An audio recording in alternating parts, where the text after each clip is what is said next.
एक समय की बात है। एक जतनपुर नाम के गांव में बागेश्वर नाम का गरीब किसान रहता था। उनके घर में उनकी पत्नी कोमल और उनके 16 साल का लड़का एक साथ रहते थे। बागेश्वर को सिर्फ खेती करने आती थी। उसके अलावा उसने कोई और काम नहीं सीखा था। सही समय पर बारिश न होने की वजह से उसके खेत में फसल ही नहीं होते थे, जिसके कारण परिवार चलाना बहुत कठिन हो रहा था। एक दिन सुनिए जी, आज तो घर में बिल्कुल भी कुछ राशन नहीं है। मुझे तो कुछ समझ नहीं आ रहा कि अब मैं क्या करूं। अरे कोमल, तुम चिंता मत करो, मैं कुछ करता हूँ। बस इतना कह के बागेश्वर घर से चला जाता है। रास्ते में हे राम, ये कैसा समय आ गया है प्रभु। मेरे घर में राशन का एक दाना तक नहीं है। चलो, मैं और मेरी कोमल तो भूखे पेट रह लेंगे, लेकिन मेरे बेटे का क्या। मैंने तो केवल खेत में मेहनत करना सिखा है, लेकिन उसमें भी बारिश सही समय पे ना होने की वजह से खेत में फसल नहीं हुई। अब मेरे पास जमींदार से उधारी पैसे लेने के अलावा कोई दूसरा रास्ता नहीं है। बागेश्वर अपने गांव के जमींदार के पास जाता है। जमींदार हीरालाल बहुत शातिर और चालाक किस्म का इंसान है, जो हमेशा हर किसी को बेईमानी से लूटने के बारे में सोचता रहता है। अरे आवा आवा बागेश्वर भैया, और बताओ कैसे आना हुआ है। क्या बताऊं जमींदार जी, बहुत खराब समय से गुजर रहा हूं। देखिए ना, अब बारिश समय से ना होने पर खेत की सारी फसलें बर्बाद हो चुकी हैं। घर में अनाज का एक दाना भी नहीं है, इसलिए आपसे कुछ पैसे उधार लेने आया हूं। अरे हाँ हाँ भैया, बोलो कितने रुपए चाहिए आपको। ऐसे समय में हम नहीं मदद करेंगे तो और कौन करेगा। बोलो बोलो, कितने दे दूं। आपका बहुत बहुत धन्यवाद जमींदार जी, लेकिन मैं ज्यादा पैसा उधार नहीं लेना चाहता, इसलिए आप ऐसा करें कि 1,500 रुपये दे दीजिए। अरे भैया, ई कैसन बात कर रहे हो। भला 10 से 12,000 रुपए तो लो। क्या पता आगे चल के कब बरसात होगी और कब समय बदले। जमींदार मन में सोचने लगता है। अरे ससुरा, तुम लोग इतना कम कम पैसा लोगे तो मैं कैसे कमाऊंगा। ज्यादा लोगे तभी है ना, हमें ज्यादा ब्याज मिलेगा। यहाँ बागेश्वर भी सोचने लगा। आखिर अब मैं क्या करूं। वैसे ये कह तो ठीक ही रहे हैं, पता नहीं कब भगवान की हम जैसों पर दया होगी। एक काम करता हूं, 10,000 ले लेता हूं। अच्छा ठीक है, तो जमींदार भाई 10,000 पे कितना तक ब्याज लेंगे आप। देखो बागेश्वर भैया, 10,000 के 10% प्रति महीना। लेकिन आप तो अपने ही आदमी हैं, आपस में क्या धंधा करें। चलो आप 8% दे देना। हे भगवान, 8% प्रति महीना तो हमारे लिए बहुत ही ज्यादा ब्याज है। ले तो लेंगे, लेकिन चुकाएंगे कैसे। अगर नहीं लूंगा तो मेरा बेटा नकुल भूखा ही रहेगा। चलो ले ही लेता हूं। अगर भगवान की यही मर्जी है तो यही सही। अरे बागेश्वर भैया, क्या हुआ, क्या सोच रहे हैं। ब्याज के बारे में तो नहीं सोच रहे हैं। हाँ जमींदार भाई, इतना ब्याज कैसे। अरे कोनो चिंता की बात नहीं है। देखिए आप तो अपने हैं, आराम से चुकाइएगा। कहिए क्या कहते हैं। अच्छा ठीक है, दे दीजिए। बागेश्वर उस जमींदार से 10,000 रुपए उधार लेके चला जाता है।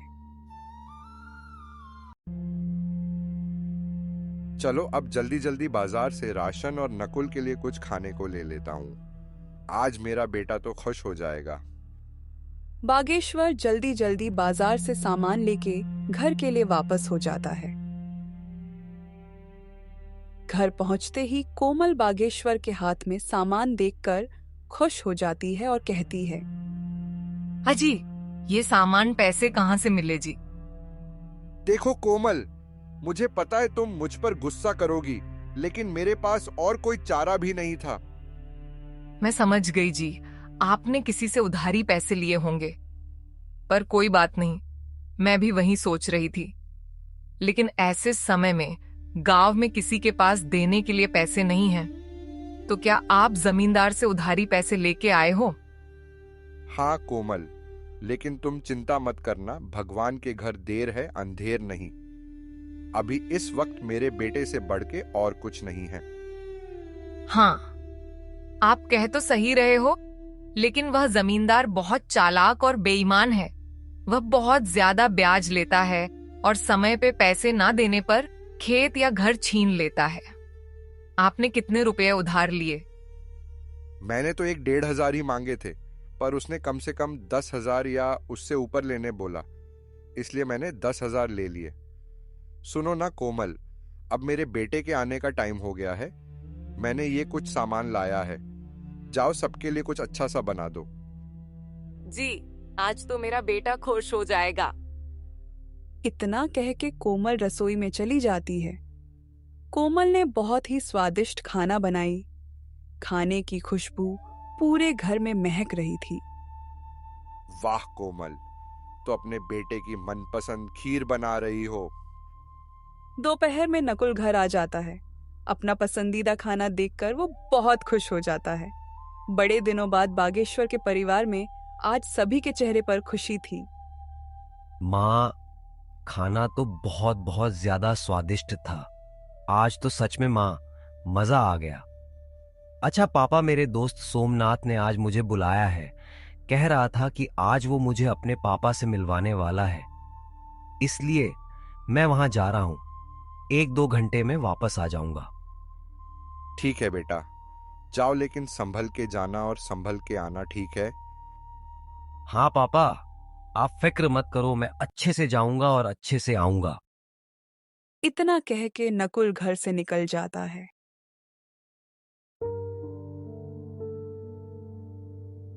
भगवान, मैं जानता हूं कि हमारे खेत में थोड़ा भी फसल नहीं हुआ है और मेरे पिताजी सिर्फ मेरे लिए पैसों का इंतजाम किए हैं।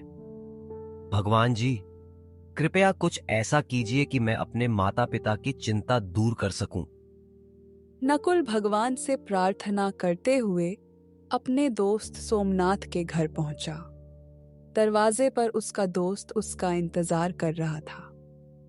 अरे नकुल, तू आ गया। आजा, अंदर आजा। चल, मेरे पिताजी तुझसे मिलने के लिए कब से इंतजार कर रहे हैं। सोमनाथ, पर तेरे पिताजी मुझसे क्यों मिलना चाहते हैं? वो तू पिताजी से ही पूछ लेना। सोमनाथ का घर काफी बड़ा और सुंदर था। उसके घर में उसके माता और पिताजी रहते थे। सोमनाथ अपने पिताजी से अपने दोस्त नकुल के बारे में बताया था कि उसके पिताजी बहुत कड़ी मेहनत करते हैं, खेत में घंटों काम करते हैं, लेकिन पैसे की वजह से परिवार में बहुत टेंशन है। आओ बेटे नकुल, कैसे हो? नमस्ते अंकल जी, नमस्ते आंटी जी। मैं ठीक हूं, आप सभी कैसे हैं? खुश रहो बेटा, हम सब भी बहुत अच्छे हैं। जगदीश, नकुल 9-10 मिनट ऐसे ही उसके और उसके माता पिताजी के बारे में बातें करते हैं और फिर बेटा नकुल, तुम तो बहुत स्मार्ट लड़के निकले। बेटा, कल से तुम दोपहर में स्कूल से आके खाना खा के यहाँ चले आना। जी अंकल, मैं आ तो जाऊं, लेकिन घर पर भी थोड़े बहुत काम होते हैं। देखो बेटे नकुल, पहले तो तुम ये टेंशन वेंशन छोड़ो। हाँ, एक काम करना, नहीं रहने दो। कल मैं खुद ही तुम्हारे घर आऊंगा, तुम्हारे घर, तुम्हारे पिताजी से भी मिल लूंगा और तुमसे भी। ठीक है? जी अंकल, ठीक है। अच्छा, तो मैं अब चलता हूं। ठीक है बेटा, ध्यान से संभल के जाना। जी अंकल, मैं एकदम संभल के जाऊंगा। उतने में सोमनाथ की मम्मी बोली, बेटा नकुल, ये लेते जाओ, घर पे खा लेना। नहीं आंटी, इसे मैं नहीं ले सकता। अरे बेटा ले लो, देखो तुम्हारी ममता आंटी ने कितने प्यार से दिया है। नकुल वह थैली ले लेता है, पर उसे समझ नहीं आता कि सोमनाथ के पिताजी उसके पिताजी से क्यों मिलना चाहते हैं। जगदीश अंकल तो बहुत अच्छे हैं, उन्होंने मुझसे कितने प्यार से बात किए, और आंटी भी बहुत अच्छी हैं, उन्होंने मेरा कितना ख्याल रखा, पर वो मेरे पिताजी से क्यों मिलना चाहते हैं। यही सब सोचते हुए नकुल घर पहुंचा और उसने सोमनाथ के माता और पिताजी के बारे में बताया। देखो कोमल, हमारे नकुल को कितना अच्छा दोस्त मिला है। चलो बेटा, ठीक है, तो कल आएंगे सोमनाथ के पिताजी। हाँ पिताजी।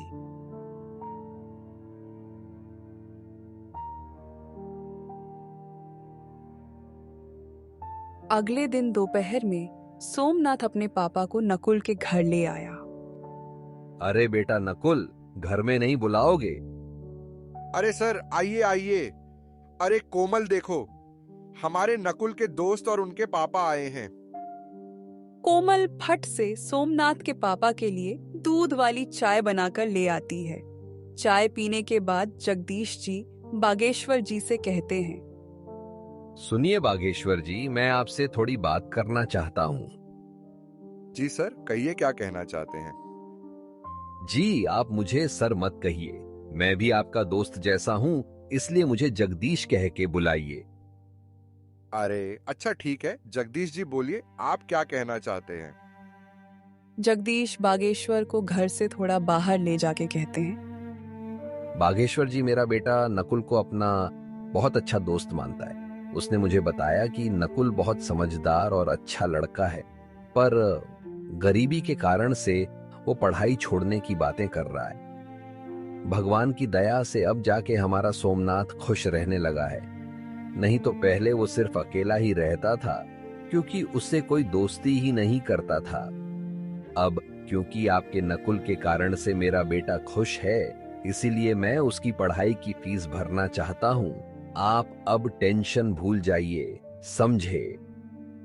बागेश्वर की आंखों में आंसू आ जाते हैं। आपका बहुत बहुत धन्यवाद जगदीश जी, आपने मेरी चिंता दूर कर दी। बस उस दिन से नकुल की पढ़ाई की चिंता दूर हुई। अब नकुल सोमनाथ के घर खेलने जाने लगा था। ऐसे ही एक दिन सोमनाथ के पापा कहते हैं, नकुल, सोमनाथ बेटा यहां आओ। वह दोनों जगदीश के पास जाते हैं। बेटा तुम दोनों बताओ, तुम में से कौन शेयर मार्केट के बारे में जानता है? नकुल बेटा, पहले तुम बताओ। अंकल, मैं इसके बारे में पहली बार सुन रहा हूँ, ये क्या होता है? और पापा, मैं बस इतना जानता हूं कि शेयर मार्केट में शेयर खरीदा और बेचा जाता है। अच्छा सुनो, अब कल से तुम दोनों मेरे साथ आधा घंटा बैठोगे। मैं तुम दोनों को अब कुछ सिखाना चाहता हूं। ये सब के बारे में नकुल को जरा भी समझ नहीं आता है, लेकिन उसको जानने की बहुत इच्छा थी। तो उसने सोमनाथ के फोन पर गूगल सर्च किया, तो जो उसने देखा वो देख के चौंक गया। और फिर अगले दिन अंकल, मैंने गूगल पर सर्च किया था कि शेयर मार्केट क्या है। क्या सच है अंकल कि हम वहां से पैसे कमा सकते हैं? बेटा नकुल, ये बिल्कुल सच है कि कोई भी शेयर बाजार से पैसा कमा सकता है। पैसा क्या, बहुत बहुत पैसा कमा सकता है। लेकिन बेटा, चीजें दिखने में जितनी आसान होती हैं, असल में उससे कई ज्यादा मुश्किल होती है। अंकल, मैं कुछ समझ नहीं पाया, आप क्या कह रहे हैं? मैं ऊपर वाले कमरे में जा रहा हूं, अपने दोस्त को लेकर वहीं आ जाओ। मैं अब सब कुछ वहीं बताऊंगा। ठीक है अंकल। उसके बाद 5 मिनट में नकुल और सोमनाथ ऊपर वाले कमरे में जाते हैं। वहां वो लोग देखते हैं कि एक बहुत बड़ा कंप्यूटर है, एक लैपटॉप है, एक टैबलेट पर बहुत सारे अलग अलग चार्ट खुले हैं। मिनट मिनट में लाल या हरी मोमबत्तियां बन रहे हैं। उन्हें ये सब कुछ समझ नहीं आता, लेकिन नकुल को इतना मालूम पड़ चुका था कि ये शेयर मार्केट कुछ तो है। वो दोनों जगदीश से पूछते हैं, पापा, ये क्या है? मैं आज तक नहीं जानता था कि आपके कार्यस्थल पर इतना बड़ा कंप्यूटर है। दरअसल आपका इतना बड़ा ट्रेडिंग सेटअप है। हाँ सोमनाथ, ये मेरा ट्रेडिंग सेटअप है। मैं यही काम करता हूं। लेकिन बेटा, तुम्हें कभी यहां आने की जिज्ञासा ही नहीं थी, इसलिए हमने भी तुम्हें कभी इस बारे में नहीं बताया।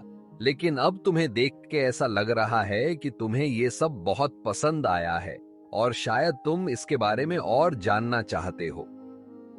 हाँ अंकल, सिर्फ सोमनाथ ही नहीं, मैं भी बहुत उत्साहित हूँ शेयर बाजार के बारे में जानने के लिए।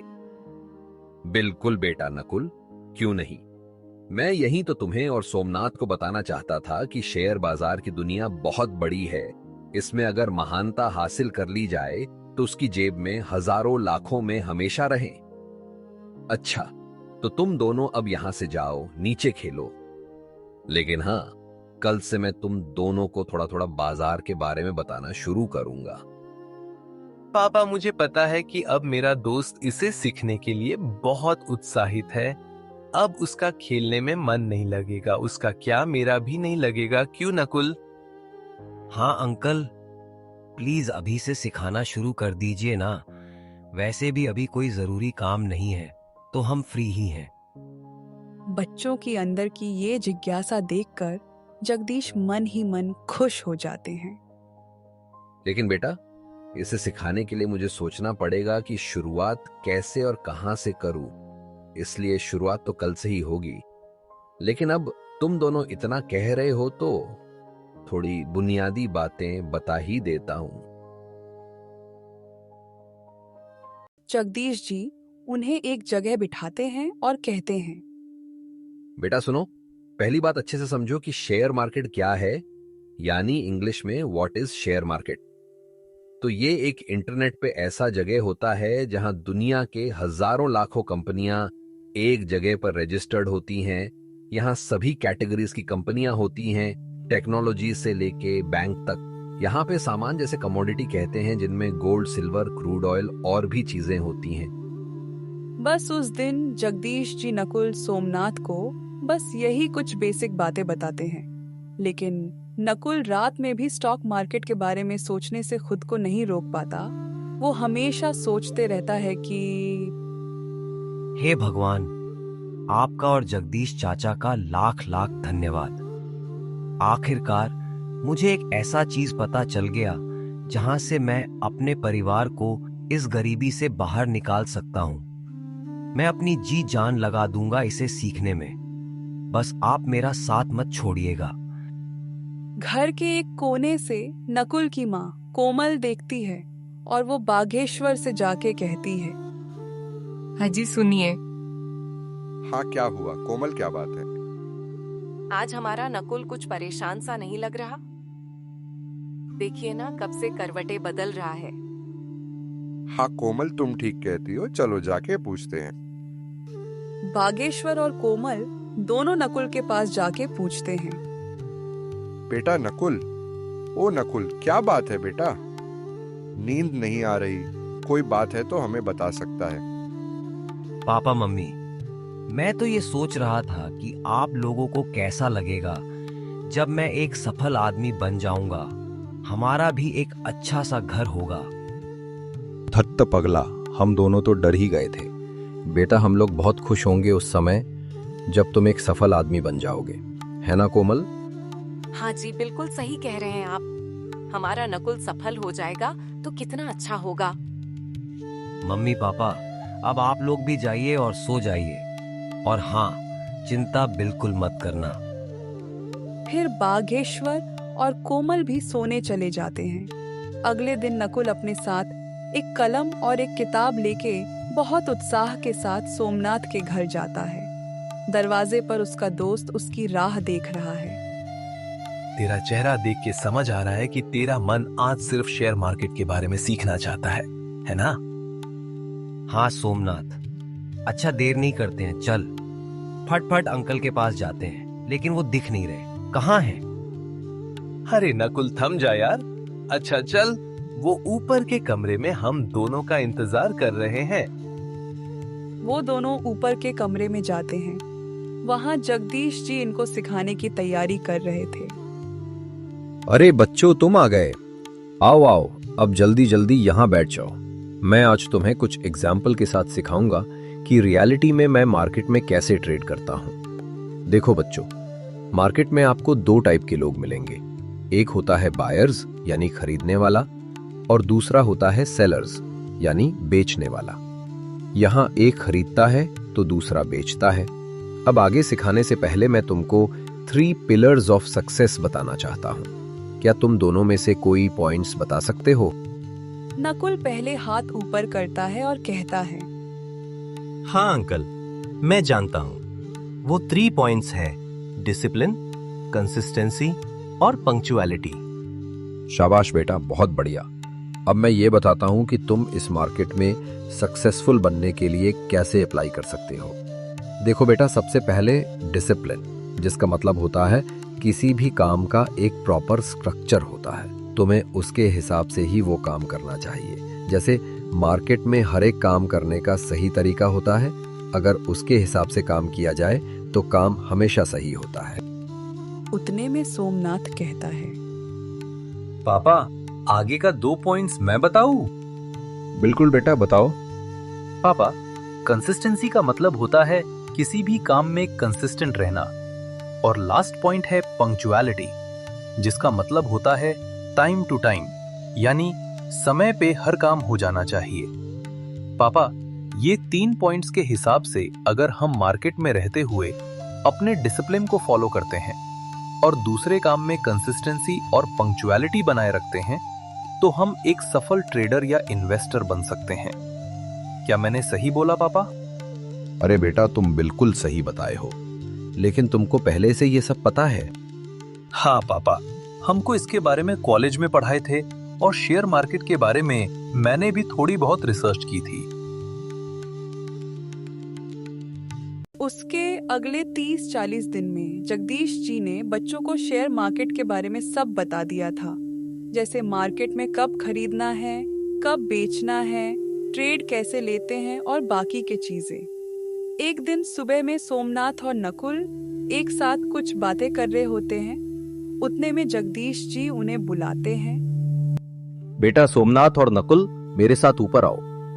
वो दोनों उनके साथ ऊपर जाते हैं और फिर उन्होंने कहा, आज तक तुम दोनों ने बहुत कुछ सीखा है और उसको पूरे डिसिप्लिन, कंसिस्टेंसी और पंक्चुअलिटी होके पेपर ट्रेडिंग में प्रैक्टिस भी की है।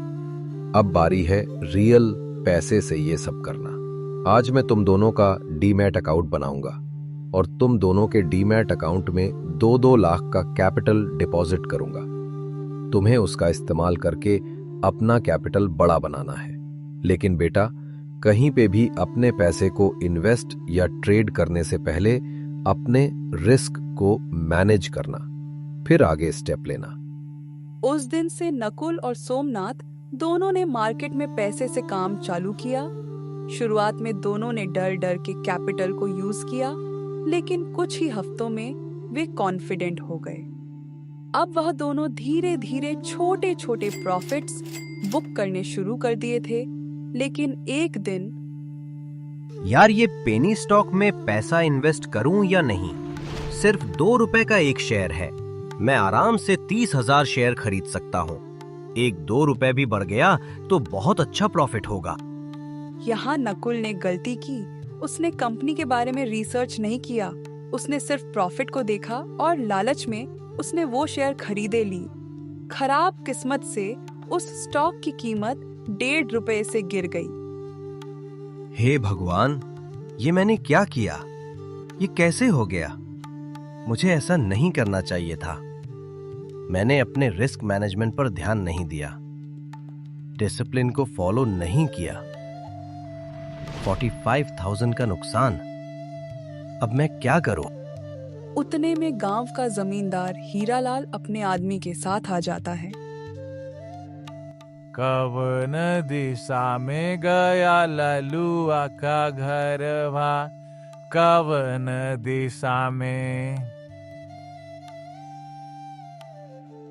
अरे मालिक, वो दिशा में है। हीरालाल बागेश्वर के घर के सामने आके कहता है, अरे ओ बागेश्वर भैया, अरे कहवा बाड़ा हो, तनिक बाहर निकलिए महाराज। अरे कोमल, लगता है जमींदार अपने पैसे लेने आया है। तुम यहीं रुको, मैं देख के आता हूँ। बागेश्वर घर से बाहर आता है। अरे जमींदार जी, नमस्कार। अरे भैया नमस्कार नमस्कार। बागेश्वर भैया, हम कह रहे थे कि पैसवा कब दीजिएगा? अभी भी 4,000 ब्याज सहित बचा है, याद है कि भुला गए? नहीं जमींदार जी, भूले नहीं हैं, बस इस वक्त घर में परिस्थिति कुछ ठीक नहीं चल रही। मुझे 1-2 महीने का और समय दे दीजिए, मैं आपके बचे हुए पैसे ब्याज के साथ चुका दूंगा। देखिए बागेश्वर भैया जी, आपको समय चाहिए तो ले लीजिए, लेकिन आज से उस पे 25% ब्याज लगेगा, समझ गए? उतने में नकुल की आंख खुली। उसने माँ से पूछा, माँ, ये शोर कैसी है? बेटा, 1.5 साल पहले तुम्हारे पापा उस जमींदार से पैसे लिए थे। हमें कुछ पैसे अभी देने बाकी है। वो वही मांग में आया है। नकुल घर से बाहर आता है और जमींदार से कहता है, प्रणाम जमींदार जी। अरे खुश रहा बचवा, हमेशा सम्मानित जीवन जियोगे तुम। तनिक अपने पिताजी से कहिए हमरा पैसा लौटा दे जल्दी से। नकुल अपनी जेब से मोबाइल निकालता है और कहता है, कहिए जमींदार जी, आपके ब्याज सहित कितने रुपए हुए हैं? हाँ बबुआ, तुम दोगे का बताओ। हाँ कहिए, कितने हुए? ए जी सुनो, हमको जरा डायरिया दो, जरा चेक ना करना पड़ेगा। जमींदार डायरी में देखता है और कहता है, देखा बबुआ, आपके 4,000 रुपया पर 8% ब्याज के साथ 1.5 साल का होता है, सिर्फ 4,576 रुपया। आप अकाउंट नंबर बोलिए, मैं अभी पूरे पैसे आपके अकाउंट में ट्रांसफर कर देता हूँ। हीरालाल अपना अकाउंट नंबर बताता है। नकुल ब्याज सहित पूरे पैसे उसके अकाउंट में ट्रांसफर कर देता है। मैसेज आने के बाद जमींदार वहां से चला जाता है, लेकिन यहाँ बागेश्वर को समझ नहीं आ रहा था कि नकुल के पास पैसे कहाँ से आए। तो उसने नकुल से पूछा, ए नकुल बेटा, ये तुम कैसे किए? हमारा मतलब है कि तुम्हारे पास इतने पैसे कहाँ से आए? इतने में कोमल कहती है, अरे क्या हुआ जी? मम्मी पापा, देखिए आप दोनों शांत हो जाइए। अब आपका लड़का इंटरनेट की मदद से पैसे कमा रहा है। बस वहीं से कुछ पैसे बचा कर रखे थे तो वही दे दिए, समझे पिताजी? अब आप बस चिंता मुक्त हो जाइए। ये तुम क्या कह रहे हो? ऐसा भी भला होता है क्या? इंटरनेट से कैसे कोई पैसा कमा सकता है? पापा, जगदीश अंकल मुझे और सोमनाथ, हम दोनों को शेयर मार्केट में काम कैसे करते हैं सिखाए थे। बस मम्मी पापा वहीं से हम थोड़े बहुत पैसे कमा रहे हैं। लेकिन अब आप लोग अपने सपने सजाने शुरू कर दीजिए, क्योंकि अब हमारा भी समय बदलने वाला है। ये सुन के कोमल और बागेश्वर दोनों ही बहुत खुश होते हैं। अगले दिन जब नकुल जगदीश जी से मिला तो उसने बहुत ही नरम आवाज में उनसे कहा। उसकी आंखों में थोड़े बहुत आंसू भी थे। अरे नकुल बेटे, इसमें कोई बड़ी बात नहीं बेटा, ऐसा होता रहता है। लेकिन जब तुम अपने आप पर कंट्रोल रखोगे, वो 3 पॉइंट्स को जितना फॉलो करोगे, तुमसे ये सभी गलतियां उतनी ही कम होंगी और तुम्हारा पोर्टफोलियो उतना ही बड़ा होगा, समझे ना बेटा? इसलिए अब ये सब भूल जाओ, ठीक है? और जितने पैसे बचे हैं उतने से ही फिर शुरुआत करो। ऐसा सुनने के बाद नकुल को थोड़ा अच्छा लगता है और वो उस दिन से कहीं भी अपने पैसे को इन्वेस्ट या ट्रेड करने से पहले बहुत अच्छी तरह से सोचता है। ऐसे करते करते 6 महीने बीत जाते हैं। अब सोमनाथ का 2 लाख रुपया अब 9 लाख और नकुल का 2 लाख 7.5 लाख बन चुके थे। एक दिन रात में नकुल ऐसे ही न्यूज पढ़ रहा था, तभी उसने एक बिटकॉइन के बारे में आर्टिकल पढ़ा और फिर वो सोचने लगता है। ये आर्टिकल पढ़ने के बाद मार्केट में बिटकॉइन का दाम गिरेगा और बहुत से लोग जिनके पास पहले से बिटकॉइन होंगे वो बेचेंगे, जिसके कारण से बिटकॉइन का वैल्यू बहुत कम हो जाएगा। अभी एक बिटकॉइन का वैल्यू 19,500 रुपए है। चलो, जैसा होगा हम उस हिसाब से रिस्क को मैनेज करते हुए काम करेंगे। चलो अभी सो जाता हूं। अगले दिन सुबह में, सुनो माँ, मैं सोमनाथ के यहाँ जा रहा हूँ। सुनो बेटा, वही टेबल पर मैंने खीर डब्बे में पैक करके रखे हैं, अपने दोस्त के लिए लेते जाना। जी मम्मी, मैं ले जा रहा हूँ। और हाँ, संभल के जाऊंगा और संभल के वापस आ जाऊंगा। उस दिन वो सोमनाथ और जगदीश जी से उस समाचार के बारे में बात करता है और फिर जगदीश जी कहते हैं, बेटा नकुल, मुझे अच्छा लगा कि तुम अब सोचने के बाद डिसीजन लेते हो। देखो बेटा, तुम्हें जो सही लगे वैसा ही करना। उसी दिन शाम को ये न्यूज का असर मार्केट पर दिखने लगता है। सभी लोग पैनिक में अपने बिटकॉइन बेचने लगते हैं। रात में करीब 10 बजे के आसपास उसकी कीमत 68% से गिर गई। अब एक बिटकॉइन की कीमत 6,240 रुपए थी। नकुल ने पिछले कुछ महीनों से छोटे छोटे प्रॉफिट बुक किए थे। रिस्क लेने के लिए तैयार था, इसलिए उसने रात में 40 बिटकॉइन खरीद लिए और फिर सो जाता है। अगले दिन वो अपने पापा के साथ खेत में काम करने जाता है। वहाँ वो उनके साथ काम करता है। वो भविष्य के बारे में सोचने लगता है, कैसे वो अपने गांव के किसानों की मदद कर सकता है। 3.25 महीने बीत जाते हैं और फिर एक दिन 2-3 महीने बीत चुके हैं। जरा बिटकॉइन देख लूं कैसा चल रहा है।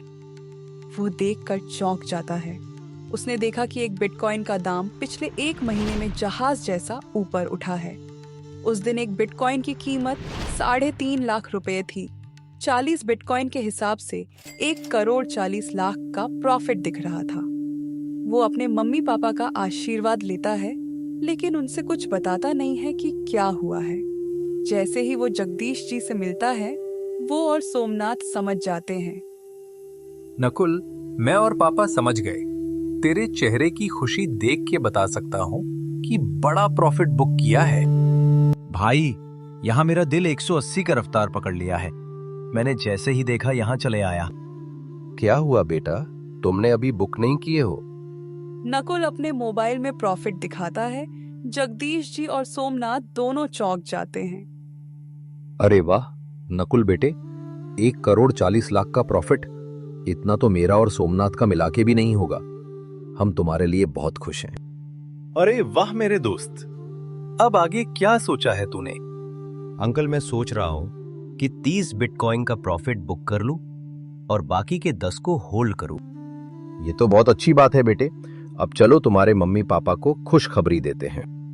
इतने में सोमनाथ की मम्मी आ जाती हैं और कहती हैं, अरे कौन सी खुशखबरी की बात हो रही है? वो सभी नकुल के लिए बहुत खुश होते हैं और मिठाई का डब्बा लेके उसके घर पहुंचते हैं। दरवाजे पे कोमल उन सबको आते हुए देखती है। वो सबने उनको जो भी हुआ उसके बारे में बताते हैं। क्या बात कर रहे हो जगदीश जी? अरे सुनती हो कोमल, अब हमारा बेटा करोड़पति बन गया है। सब बहुत खुश हो जाते हैं। नकुल और सोमनाथ ने मिलके गांव में सोलर पैनल लगवाए और बोरिंग करके उसमें पावर मशीन लगवाते हैं, जिसकी वजह से अब गांव के किसानों की पानी की चिंता खत्म हुई। अब वो गांव के हर आदमी को बताते हैं कि पैसे सिर्फ खेती में काम करने से नहीं, दिमाग से भी कमाए जा सकते हैं। इसलिए अपने बच्चों को जरूर पढ़ाएं।